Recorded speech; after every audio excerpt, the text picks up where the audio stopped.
sanggup rempuh bot Agensi Penguatkuasaan Maritim Malaysia untuk meloloskan diri. Itu tindakan agresif sebuah bot induk nelayan Vietnam yang berjaya ditahan di perairan daerah ini Sabtu lalu. Dalam operasi jam 12 tengah hari itu, bot berkenaan turut didapati sudah mengaut sekurang-kurangnya 3 tan hasil laut di sekitar perairan negara. Pengarah Zon Maritim Kudat, Komander Maritim Maurice Granville Abiratna berkata, bot berkenaan dikesan menerusi penugasan Ops Kuda Laut 03, 2021. Katanya, bot nelayan asing terbabit dikesan pasukan operasi ketika dipercayai sedang leka mengaut hasil laut negara di kedudukan lebih kurang 118 batu nautika barat laut Tanjung Simpang Mengayau, di sini. Semasa proses penahanan dan penangkapan, bot nelayan asing terbabit bertindak agresif dengan melanggar dan merempuh KMARAU sehingga berlakunya kerosakan. Walaupun bot KMARAU turut mengalami kerosakan kecil namun usaha penahanan berjaya dilakukan, katanya ketika ditemui hari ini. Maurice Granville berkata, hasil pemeriksaan terhadap bot terbabit menemukan seramai 41 kru termasuk tekong berusia lingkungan 18 ke 58 tahun membabitkan keseluruhan warga Vietnam.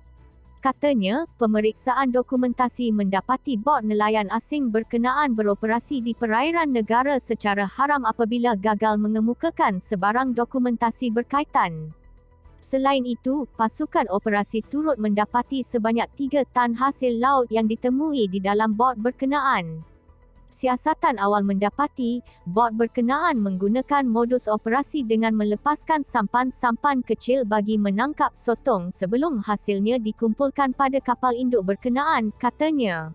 Maurice Granville berkata, bot nelayan asing berkenaan disyaki bot induk berdasarkan kepada bilangan kru, saiz bot serta muatan yang dibawa. Namun katanya, siasatan akan diteruskan bagi tujuan pengesahan sebelum tindakan selanjutnya diambil.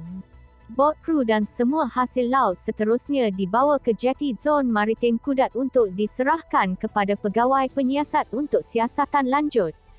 Nilai keseluruhan rampasan dianggarkan sebanyak RM1.5 juta dan kes disiasat mengikut Seksyen 15(1)A Akta Perikanan 1985 kerana melakukan aktiviti menangkap ikan di perairan Malaysia tanpa permit yang sah, katanya.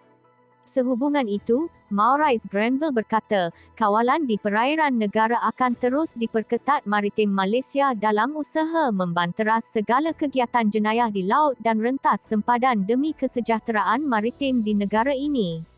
Katanya, sebarang aduan kecemasan dan maklumat jenayah di laut boleh disalurkan ke Pusat Operasi Zon Maritim Kudat di talian 088 611858 atau MERS 999 yang beroperasi 24 jam.